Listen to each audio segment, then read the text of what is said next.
welcome back to the internet's best reactions. Today we are discussing, talking about, probably screaming at the Turkish Grand Prix. What on earth occurred during this weekend? Not just the race, the whole weekend was just carnage. I didn't actually want to be on my phone this weekend. When I was watching the race, I didn't want to be on social media getting your reactions, but I did. So that's from me to you. You're welcome. Also, I look like I'm about to drop the hottest rap album since XDNA. But there you go. WTF1 shop if you want to check it out. Let's get into your reactions. Okay, let's begin at the very... Actually, not even the very beginning. Before the beginning, Giovinazzi and Russell had little escapades, didn't they? At Frozen_Whisper, Russell minding his business in the pit entry. Then just loses his front wing, starts from the pit lane. Williams just in general. You have a crazy race, and they're still not picking up a point. When will it happen? Now, of course, the actual start of the race was chaos. At Dan Noronha 91, all the drivers on turn 1. We all knew it was going to be carnage, but when we saw Max Verstappen get a pretty good launch and then not move off the line, we knew it was going to be an interesting turn 1. And of course it was. Ocon getting caught up. And when he had an amazing start on the right-hand side of the grid, just flew through up to what looked like P3 and then gets tagged by Danny Rick. Valtteri Bottas has his first of probably a million spins for the Turkish Grand Prix. A definite weekend to forget for Valtteri, especially with the fact Lewis secures 7 world titles, but we'll get on to that. The fact that that happened, that turn 1 happened, and yet we didn't have a full safety car throughout the entire race is ridiculous. At M Sammy Boy, point of view of Bottas and Ocon, genuinely, obviously Ocon got tagged, but Bottas just saw it happening and was like, I'm going to just have a little correction on... Oh no, oh no, oh no. It was ridiculous conditions. I'm not having a go at Bottas, but he was probably the worst driver of the day if that was an award. Now, if you're enjoying this content and you're not subscribed to the channel, I've got a bet that I'll be able to get over 600,000 subscribers by the end of this weekend. Please help me by pressing that amazing red button below. Get us over that milestone and I'll love you forever. At Ricky_T_Thomas, Verstappen at the start, as I mentioned, it was...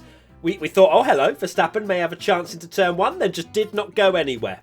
And, well, it was a good job, actually, because I think if Verstappen had got in front and maintained the race and the race pace behind and been able to push on, because he got caught up behind Vettel for a very long time, I think Max probably would have won the race. But instead, it just kind of unfolded over the laps. We thought he was going to win. We thought about 5 or 6 drivers were going to win. We thought Stroll was going to win. We thought Perez was going to win. We thought Albon was going to win at one point. We thought Verstappen was going to win. And of course, we thought Hamilton was going to win as well. So can you just tell that this whole internet's best reactions is going to be a bit to and fro? A little bit ditty-dotty. That's not even a phrase, but you get what I mean. Carnage ensues, internet's best reactions, content carnage. At no way. I didn't know that F1 is an ice skating sport. Now, come on. You can't say you didn't enjoy this weekend. It was just something different, wasn't it? I don't know if we'd want that every single time. Because again, anything that happens over and over and over and over gets boring. So we see F1 cars at the absolute pinnacle and on the edge limit, and we're like, no, we'll have half speed skating around Turkey. That's the content we want. And to be honest, I loved it. I'll have it a few times a year. Let's get more smooth tracks on the calendar. Now, I'm known for my tweet jinxing, okay? So I will tend to tweet something and then it goes wrong for that particular team or driver. Before the race, I genuinely said to myself, I said, Ferrari, I reckon they're going to have a good one this weekend. Not this weekend, but during the race. And I didn't tweet it, so you're welcome, Ferrari fans. At Charles Leclerc, Seb P3. Sebastian Vettel, yes, he came into his own. He fought off Hamilton the entire time, didn't make a mistake, didn't really snatch any breaks. Or, he had a few moments where Hamilton was on him, but generally, Vettel was back to what we love to see from him. He was very much on the pace of Leclerc. Obviously, Leclerc did get ahead of him towards the end and then made that mistake, and Vettel got to P3 in the end as well. But Seb, much better. Love it. Focusing more on the start and racing point, Lance Stroll, he led for most of the race, which is quite weird to think about it now we've come to the end of the race. At JPeach17, racing point from the start. I think they had like an 11-second lead after 3 laps. I mean, from Stroll to the next non-racing point car. Stroll looked like he was going to just run away with it, but we know people from maybe older F1 generation, sort of the noughties, will know that Just because a midfield car in a wet scenario is out in front doesn't mean it's probably going to end that way if it dries out, which it did. But Stroll did very well, it has to be said. You know, he pulled away from Perez. Obviously, Perez kind of caught him towards the end of that first stint. But generally, a very impressive performance from Racing Point in general. And Lance Stroll, I feel sad for him. P9 after all that, but it was a good performance. You can't take it away from him. At Chalobago, Albon passing Hamilton without any contact. It was just so awesome. Well, I'm a little bit energetic this episode. I apologise if it gets annoying. I don't think it will, because I think everyone is feeling the same energy right now. But we had just moments in the race where a different team was the fastest. You had Racing Point, you had Ferrari at one point, you had Red Bull at one point, and then obviously Mercedes as well. But Albon switched on the tyres, said, all right, cool, thank you very much, Hamilton, I'll go past you, mate. Then he made a mistake, then got past Hamilton again, I think, but then got past Vettel, which the race TV direction wasn't maybe as good as it has been. We missed quite a few key, crucial mistakes and overtakes, but Albon was on one until he spun. But generally, I think Albon will be kind of happy with his performance. It was okay. It was okay in the end overall. It looked like he could win, but points. It's okay. At F1 Tova, Vettel overtaking Hamilton. Seeing those two battle, did you just sit back and go, this is what I've missed? Genuinely, I was just lapping it up. Vettel versus Hamilton, we haven't seen it this year. And it was great to see those two, I guess, wheel to wheel, pretty much. You know, they were very much in the same vicinity for a very long time. And Vettel was back to his old self, Hamilton all over him. Yeah, it was just yeah. At Battery Voltas, Ferrari making a good strategy call. Yeah, Ferrari were on one this weekend. They did very well indeed. You can't really have a go at, you know, the strategy team and all the clown memes and putting on the makeup. None of that this weekend. They did pretty well. Although Vettel did have a slow pit stop, which probably, well, could have maybe cost him P2 to Perez, maybe. A few seconds lost there, but overall, you know, maybe those 2 seconds lost in the pit lane he made up by not touching a certain wet patch on the track. Who knows? But yes, Ferrari were much better this weekend, weren't they? At Paul_the God, pretty much summing up what I've just said, when you see Hamilton and Vettel battle it out. Yes. More of this, please. Ferrari, sort it out.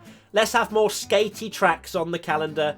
Let's maybe ice over Bahrain somehow, although it's probably going to still be warm, but then it is night race, so you can see I'm trying to...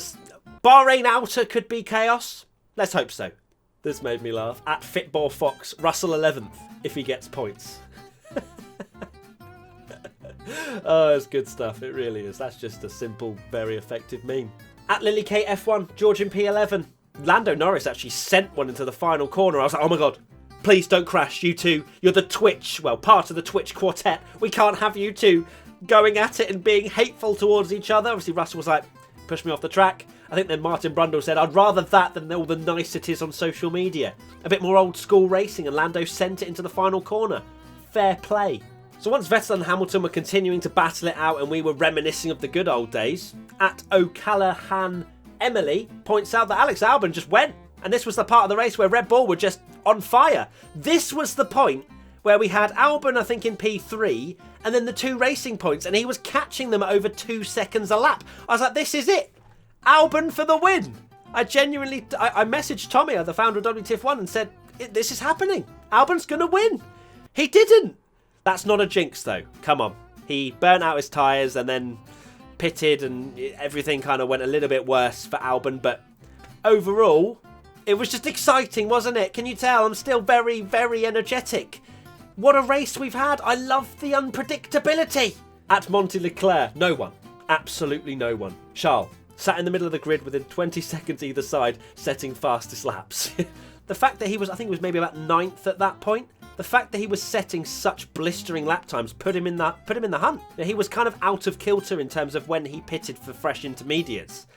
But he got himself very much in there, podium position. I know a lot of you are going to be thinking I'm very unhappy that he locked up on the final lap trying to get P2 and finished P4. But Vettel was the person to take advantage of that. And it was really quite wholesome to see him on the podium, so I'm okay. Now let's talk about the moment that definitely cost Max Verstappen the race. At Liam_F_P. Verstappen, why haven't they activated DRS? Also Verstappen. He was just far too eager, wasn't he, on Perez? He genuinely just got into the slipstream through the kink of turn 11, I think it is, where he was just far too close. Then he gets into the dirty air, washes wide, and then it's almost as slippery as it was last year at Germany around the final couple of corners. So he wasn't even halfway through the race, I don't think. So Max, he'll be ruining that one. If he was sitting down sort of pretty upset after qualifying yesterday, I can't imagine what he's going to be like today. At Condogai GP team, Bottas during this race. I've already mentioned it, but I mean, it needs talking about. I mean, what's he doing? He's like 6 or 7 seconds a lap slower than Hamilton. Just clearly, the track conditions and Valtteri Bottas didn't mix. Poor Valtteri, he loses the championship, has probably one of the worst races of his career. He might want to forget this one in a hurry.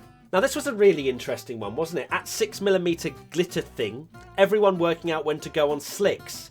Because obviously you could see that the track was visually drying up, but also there was a greasy line. It was very slippery, as Hamilton said. He said that, look, we're not going to come in for slicks, and again, Lewis was right, wasn't he? But it was still very, Vettel, for example, he was saying that 20 laps beforehand, maybe he'll come in for the pits, make a risk, but no one did. And I think they were just petrified that they'd just slide off and into the barrier, which I think would have happened.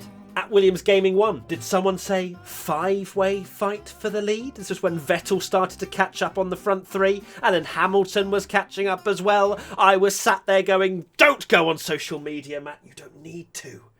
The race. I'm just basking in the glory of a good F1 race. It just...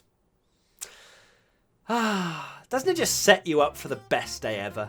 At the Lord Spud, bringing in the feels. Everyone enjoying the Turkey GP, but realising it's probably the last time we'll see it for a very long time.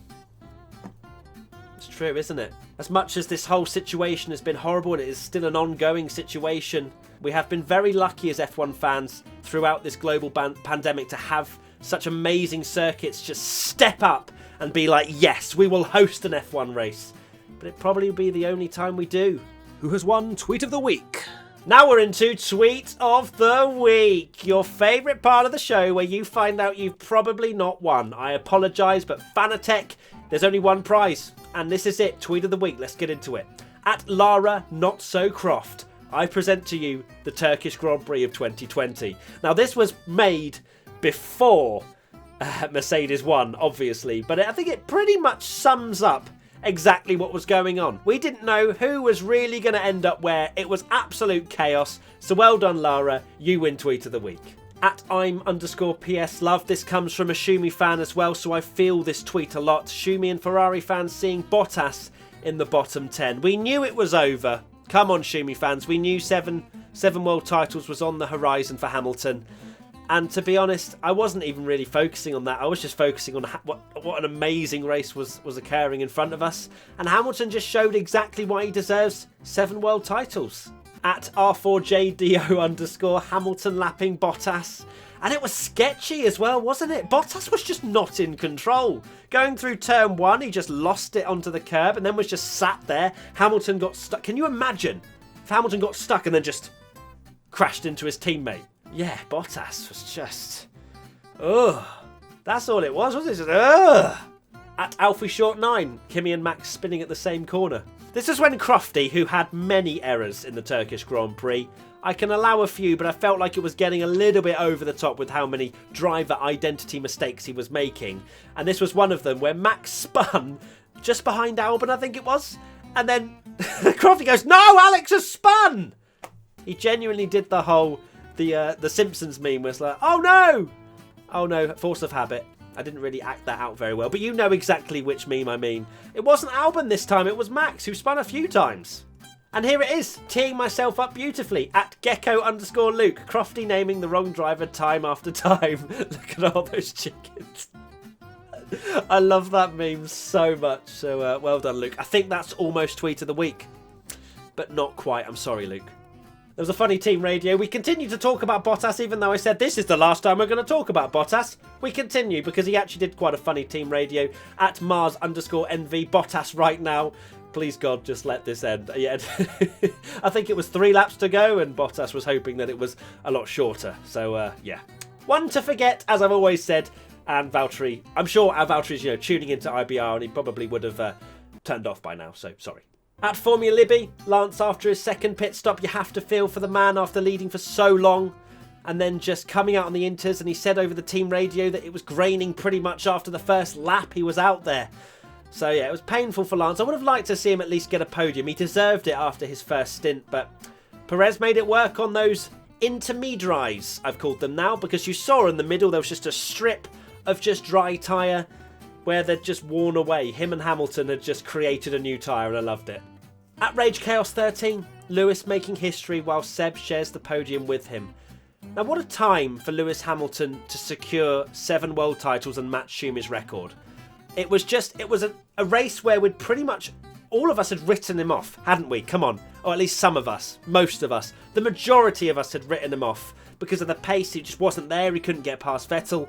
And then he just came into his own. He made the strategy work. His adaptability was just something to behold. And, you know, people are going to go, oh, you're such a Lewis fanboy, a Lewis lover. But then the previous episode, I'm a Lewis hater. You have to acknowledge greatness when it's happening in front of you, because the only time you might do that is when he retires and you realise what he's done for the sport. So there's my little piece on Lewis Hamilton, 7-time world champion, and you have to say he has earned it. He has been a magnificent driver. He's won in every single season he has participated in. Yes, he's had good cars, but he's also had a couple of cars in seasons with McLaren that were absolute dogs. The first year he went to Mercedes, it weren't great, but he wins every season. And there you go. There's my segment. Well done, Lewis. My favourite Instagram post comes from F1 Memes Official. Binotto isn't at the Turkish Grand Prix. Ferrari, 3-4. Look, I don't think any sabotage is happening, but I just wanted to stir the pot. There you go. Well done, F1 Memes Official. Social Media Team Championship time now, and it was brilliant from a lot of teams. And it was actually a hard-fought battle just to get into the top 3, but let's dive straight into it for the Turkish Grand Prix. In third position, we have Alfa Romeo Racing with Oh How We've Missed You. This was after qualifying, both cars in Q3. Raikkonen and Giovinazzi just proving that they've got some skills in the wet, and they very much deserve a point for the Social Media Team Championship. In second position, we have a gibberish tweet from BWT Racing Point Formula 1 team, of course. How could we not include something that has 130,000 likes as I look at it right now? Them getting pole position with Lance Stroll, just absolute carnage, love it. And finally, the winners of the Social Media Team Championship are Mercedes AMG F1. This is so good. This made me laugh out loud. What if we were the Black Racing Point all along? Brilliant. Brilliant, the fact that they come back at the memes. They fight back. And that's great banter. Well done, Mercedes. That's 1 point for Alfa Romeo Racing, 2 points for BWT Racing Point Formula 1 team, and 3 points for Mercedes AMG F1. Congratulations. And now it's time for Race Rundown with your host, Matthew Gallagher. Race Rundown time now, and I can't believe there were 17 finishers. 17! How? I thought it was going to be a half and half split and it'd be easy, straight out the door, one take. Although I probably wouldn't manage one take anyway, but let's get into it. Hamilton Perez. That's a weird combo, isn't it? Hamilton Perez Vettel. Hamilton Perez. Hamilton Perez Vettel. Hamilton Perez Vettel. Hamilton Perez Vettel. Hamilton Perez Vettel. Hamilton Perez Vettel. Hamilton Perez Vettel. Oh, I can't say this. Hamilton Perez Vettel, Leclerc, Sainz, Verstappen. Hamilton Perez Vettel, Leclerc, Sainz, Verstappen, Albon, Norris. Hamilton Perez Vettel, Leclerc. Hamilton Perez, Vettel, Leclerc, Sainz, Verstappen, Albon, Norris, Stroll, Ricciardo, Ocon, Kvyat, Gasly, Bottas, Raikkonen, Russell, Go Magnussen. Go Magnussen! Oh, shit, I'm gonna give up. Hamilton Perez, Vettel, Leclerc, Sainz, Verstappen, Albon, Norris, Stroll, Ricciardo, Ocon, Kvyat, Gasly, Bottas, Raikkonen, Russell, Magnussen. I don't care. That's enough. I know I stumbled. I literally don't care anymore. That's the finishers. And the non-finishers were Grosjean, Latifi, Giovinazzi, Grosjean, Latifi, Giovinazzi, Giovinazzi, Latifi, Grosjean, Grosjean, Latifi, Giovinazzi, Giovinazzi, Grosjean, Latifi. Done. Okay, boom. Lovely. Right, that's it. Thank you so much for watching the internet's best reactions to the Turkish Grand Prix. What a chaotic, energetic, crazy race it was, and internet's best reactions. If you want to get involved next time, use the hashtag WTF1 on social media, and we'll pick the very best ones to be featured next time, which will be in 2 weeks' time, for Bahrain. Very excited. Thank you to Fanatec for sponsoring this series. As always, make sure to go and check them out, and I love you all. See you soon. It was a remote recording because we're in lockdown, so we're playing by the rules. I hope you don't mind. Still energetic, still me. Lots of love. See you soon. Bye!